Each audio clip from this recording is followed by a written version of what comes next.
Police take over Edo State Assembly Complex. Nigeria records 457 new COVID-19 cases. In international news, rescue operations continue in Beirut explosion as death toll rises to nearly 140.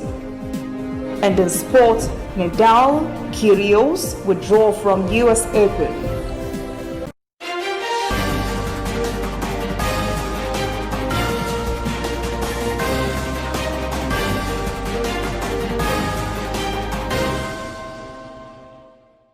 This is ANN News. I am Olajumoke Olatunji. Police have reportedly taken over the Edo State Assembly Complex this morning, barely 24 hours after former Deputy Speaker Yakini Idaye was impeached. The police, Nigerian Security and Civil Defense Corps, NSCDC, and plainclothes security men took over the House of Assembly Complex while the governor was physically present. Governor Godwin Obaseki says the complex had been closed down. 17 of 24 lawmakers were said to have planned to resume sitting today. Idaye's impeachments came barely 3 days after he pledged support for Osage Iseyamo, who is running for governor under the All Progressives Congress banner. The new coronavirus in Nigeria is proving to be unpredictable in its trajectory. For the past few days, infections have reduced drastically, sometimes by more than 300 cases than the Nigeria's Center for Disease Control, NCDC, had been reporting daily. But the virus shot back on Wednesday to nearly 500 cases. NCDC reports 457 cases, with Lagos regaining its #1 spot, posting 137 cases. The Federal Capital Territory followed with 76. Nigeria now has a total of 44,890 confirmed cases and 927 deaths. The federal government has alerted Nigerians to another wave of the COVID-19 virus in the country. National Coordinator of the Presidential Task Force on COVID-19, Sani Aliyu, warned that a second wave of the pandemic in Nigeria could destroy the economy and more Nigerians could die. During the daily media briefing in Abuja on Wednesday, Aliyu advised businesses to adhere strictly to government guidelines on the new coronavirus. He said although the country has to reopen, it must do so safely. He said Nigeria cannot afford the risk of another lockdown, nor endure more deaths as a result of the pandemic. Kaduna former lawmaker Senator Shehu Sani has picked up on America's alert to Nigerian authorities on Wednesday that the country is being infiltrated by the Al-Qaeda and Islamic State in Syria, ISIS, terrorist group. Sani has called on the federal government to take seriously the alerts. Senator Sani also urged the U.S. to support Nigeria to end the atrocious and cruel activities of the terrorist groups in the country. Commander of the U.S. Special Operations Command Africa, Duncan Henderson, gave the alert and said the terrorist outfits are also expanding to other parts of West Africa. Many Nigerians on social media have expressed the fear that another fight on another front in the midst of a major war against Boko Haram could worsen insecurity in the country. The Socio-Economic Rights and Accountability Project, SERAP, has demanded an immediate reversal of the hate speech penalty, which has just been increased from $500,000 to 5 million naira. Minister of Information and Culture Alhaji Lai Mohammed announced the increase on Tuesday in Lagos during the unveiling ceremony of the renewed Nigeria Broadcasting Code hosted by the National Broadcasting Commission. SERAP said on its official Twitter handle on Tuesday, the increase in the hate speech fine is unconstitutional and illegal. It also said such a move would further impinge on the people's freedom of expression and would open the door for law enforcement officials to target critics. SERAP has threatened to challenge the fine in court to ensure it does not become another tool for repression. Meanwhile, former Kaduna State lawmaker Shehu Sani has described the new hate speech penalty the new oil revenue. Sani posted on his Twitter handle, quote, "With 5 billion naira as fine for hate speech, we have discovered an alternative to oil revenue," end quote. Edo State Governor Godwin Obaseki says in so the allegation that he bloated contracts and used his company Afri Invest Limited to siphon state's funds. A special advisor on media, Crusoe Osage, called the allegation a feeble attempt to tarnish Obaseki's image. He said Edo State is one of the most transparent in financial management. Osage said the electioneering season is bringing out the worst from the opposition, whose claims he called bogus and baseless. The charge was brought by some members of the People's Democratic Party, PDP, who had petitioned the Independent Corrupt Practices and Other Related Offences Commission, ICPC. They claim Obaseki has unfairly awarded contracts to companies in which he has personal interest. The group called for a probe.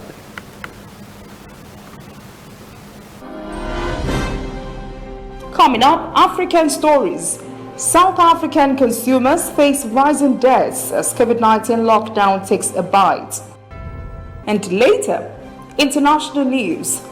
Rescue operations continue in Beirut explosion as death toll rises to nearly 140.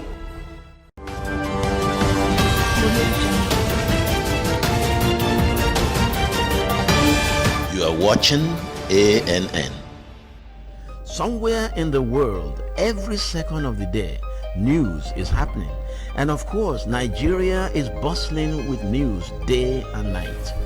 That is why ANN doesn't sleep. Our eyes are peeled, wide open, so no story escapes our radar. We stay abreast of world events and happenings at home. We keep you up to the minute in the world of sports. We give you information to stay on top of your investments and all the hard facts you need to navigate your day. If you miss us on air, you can keep up to date on our website and on our social media platforms, Twitter, Instagram, and Facebook at ANN Africa TV. We are ANN, African News Network. We do news right in a truly African spirit. Welcome back. This is ANN News. South Africa has suffered a severe outbreak of the coronavirus pandemic. The disease has affected every aspect of the nation's economy. The government has imposed a rather stifling series of measures to combat the spread. These include a total lockdown of the country that has now affected the ability of citizens to make a living. They have resorted to deaths. Correspondent Angela Coppola reports. The problem is that incomes have been flat, so in real terms, people have less money than in 2016, as inflation over the same period has been around 20%. The real incomes have gone backwards. So there's a significant shortfall in terms of people's ability to make ends meet. And as a result, as a direct result of this is the second trend, which is essentially people are having to borrow a lot more in terms of unsecured lending, meaning credit cards and personal loans to make up for the shortfall. The central bank data confirms the increase in unsecured loans, and this has become a concern to many economists and analysts. This is unequivocal evidence that not only is there a strong appetite, but it's a strong appetite for the riskiest type of lending, that if this goes wrong, there's nothing that sits behind the loan, there's nothing for the lender to redeem. Ironically, the mid and lower income families are in a relatively better position. Debt levels haven't escalated to the same levels as the high net worth families. Their ability to borrow has been significantly curtailed over the last couple of years as a direct result of the debt relief bill that was talked about. Essentially, there was a conversation about writing off some of this debt, and I think what happened is that many of these consumers haven't been able to borrow at the levels that they used to borrow. And as a result, their debt levels have been more or less the same. There's other data released recently that points to another potential catastrophe: unemployment. If you look at the BankServe data that came out last week, for instance, pointing to the payroll data, it shows 1 in 5 disappeared from the payroll through the course of June.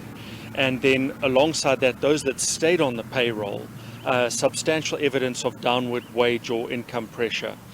So there's no way of dressing this up. You know, the evidence is unmistakable that the income side of the economy, the household income side of the economy, is under material pressure.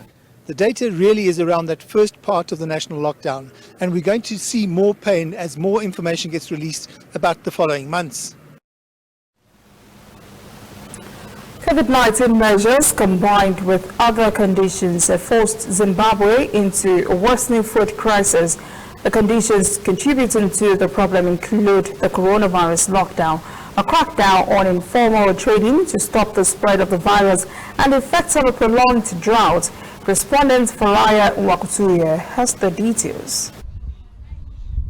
Opa Kanongani is a single mother of 3 in Hopely, an informal settlement on Harare's southern fringe. This porridge is the only meal she and her children will have until supper, when they will have the staple maize meal and what greens they can pick from a depleted vegetable garden. The little she's able to feed her children is courtesy of a monthly cash transfer from the World Food Programme.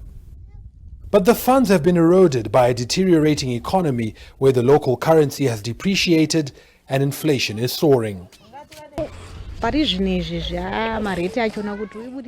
the equivalent of $9 per child, which is $27, but all my expenses are now in dollars, including rent and some basic foodstuffs. So what I get is only enough to pay for accommodation and a bucket of maize meal. There's no cooking oil or relish or soap. The struggle to make ends meet has been worsened by the COVID-19 crisis. I used to be a vendor, but since the lockdown began, we are being chased from the streets by the police. And with my children, I can't engage in those running battles. With the combined threats of the drought, the economic recession, and now the coronavirus pandemic threatening to push hard-hit communities further to the brink, donors are stepping up their efforts. In rural areas, we've shifted to in-kind assistance instead of cash assistance. So that's a package of grain, usually maize or sorghum, as well as oil and pulses as well. Now, in urban areas, given the circumstances, we have remained with cash-based assistance, and cash-based assistance in the form of either USD cash or through a voucher system.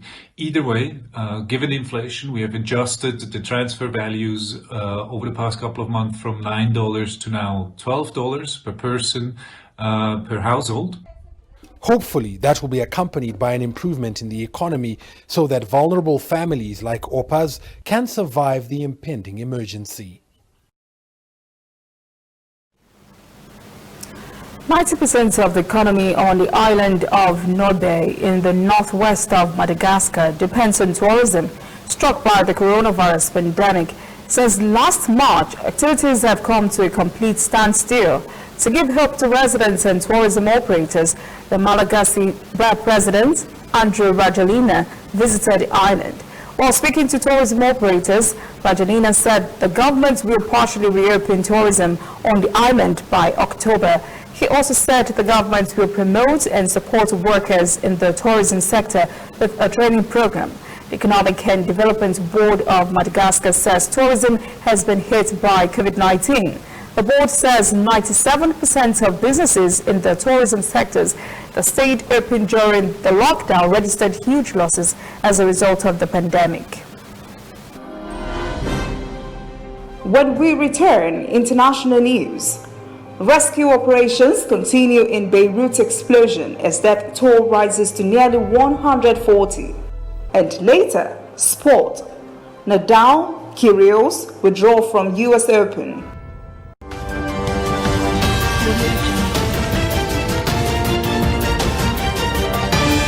You are watching ANN.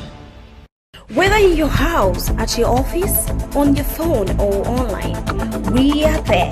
We have the facts behind the headlines. We cut to the chase with the news you really need. We cover every angle. We are the bigger, better news network. We are African News Network. ANN. Watch ANN News on MITV from a truly African spirit. We are on the road every day, canvassing throughout Africa for news you really need. We follow the story everywhere, from every corner of Nigeria to the wide African expanse. We bring you what's making headlines. We connect you with news you can use. ANN, African News Network, in a truly African spirit. Welcome back. This is ANN News. Rescue operations are still ongoing in Beirut as members of the Lebanese Red Cross, army soldiers and volunteers continue to search for survivors amid rubble left by the massive explosion in the city on Tuesday. Authorities say official death toll now stands at 137. 5,000 persons have been injured and 300,000 persons rendered homeless. Investigators in Lebanon probing the deadly blast say there is a possibility of negligence in the storage in a waterfront warehouse. Tons of highly explosive ammonium nitrate, sometimes used in making fertilizer or explosives.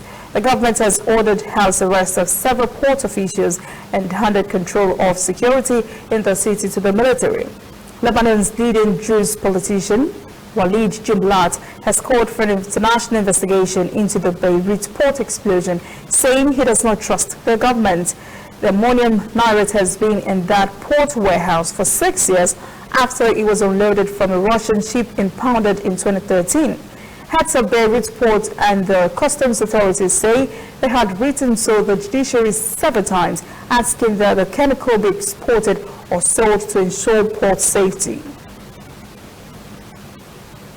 The red, white and cedar green colors of the Lebanese flag were lit up over Tel Aviv Square on Wednesday in a rare show of Israeli solidarity with the country in this time of disaster.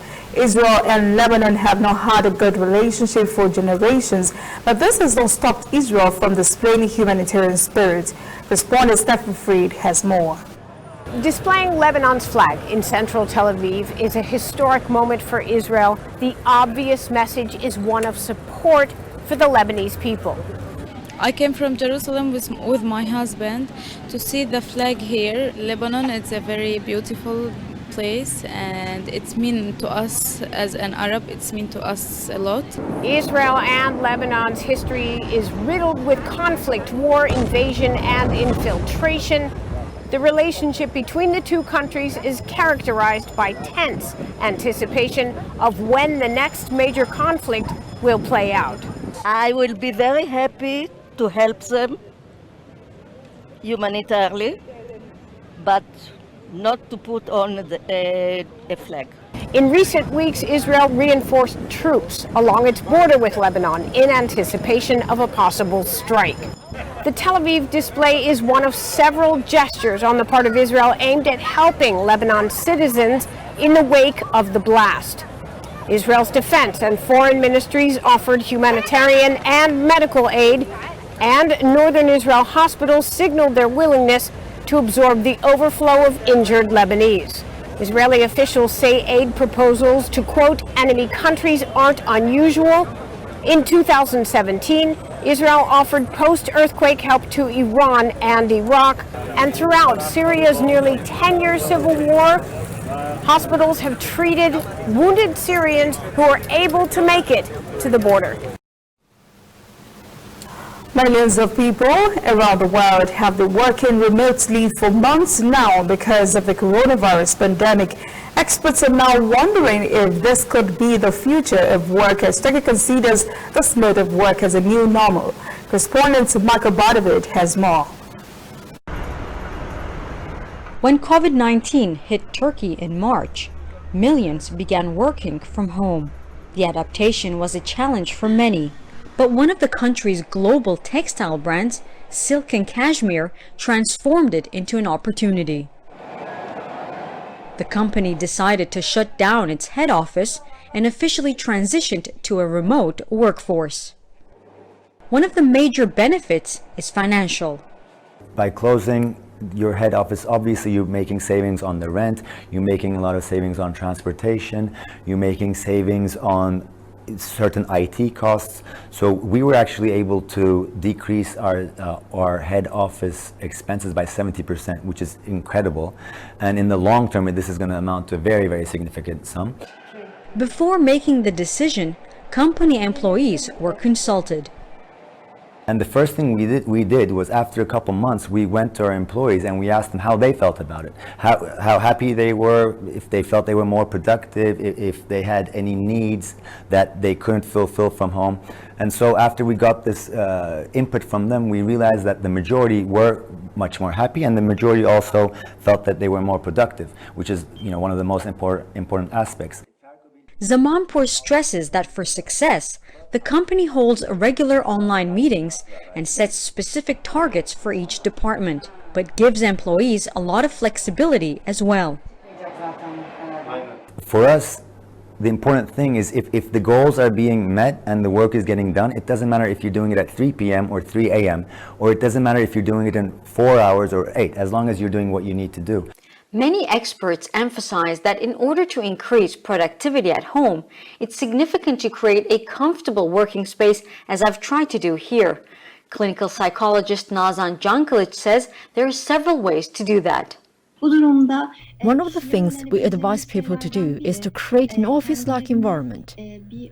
This could also be a quiet corner in a room. It is important that they have a chair and a desk that are comfortable to work at, a place that has sunlight.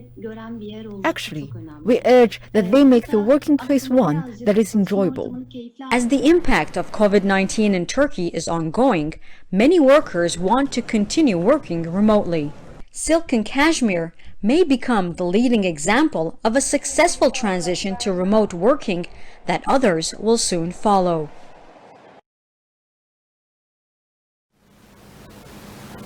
The United States leading infectious diseases expert, Dr. Anthony Fauci, has assured scientists no political interference will feature in determining when a coronavirus vaccine is approved, even as the November U.S. presidential elections draw nearer.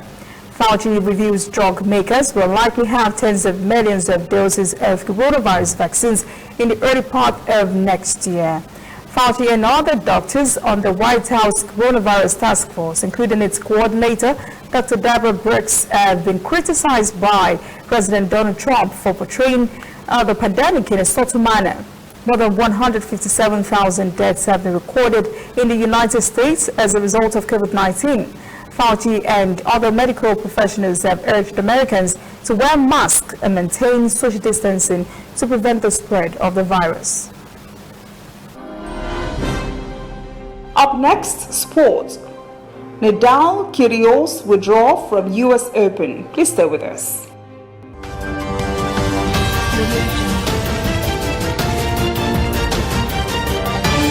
You are watching ANN. Somewhere in the world, every second of the day, news is happening. And of course, Nigeria is bustling with news day and night. That is why ANN doesn't sleep. Our eyes are peeled, wide open, so no story escapes our radar. We stay abreast of world events and happenings at home. We keep you up to the minute in the world of sports. We give you information to stay on top of your investments and all the hard facts you'll need to navigate your day. If you miss us on air, you can keep up to date on our website and on our social media platforms, Twitter, Instagram and Facebook at ANN Africa TV. We are ANN, Africa News Network. We do news right in a truly African spirit. Welcome back. This is ANN News. In sport, Arsenal have announced a plan to cut 55 jobs because of the damaging effect of COVID-19 on the club's finances. Arsenal say their main sources of income have all been hit, including broadcast revenue, match day takings, and commercial activities.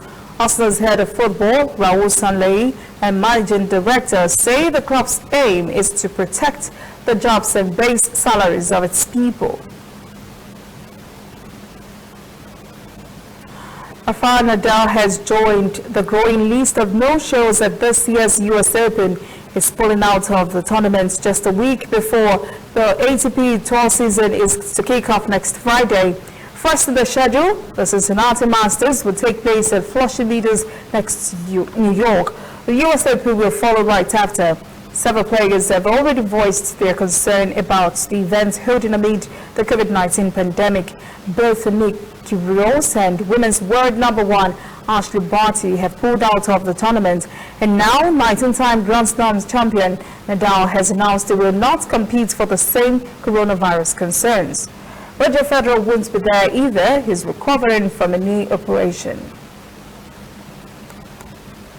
That is in the news this evening. Thank you for joining us. For details of these and other breaking stories, visit our website, annafrica.news. Conversation continues on our social media platforms, Twitter, Instagram, and Facebook at ANN Africa TV.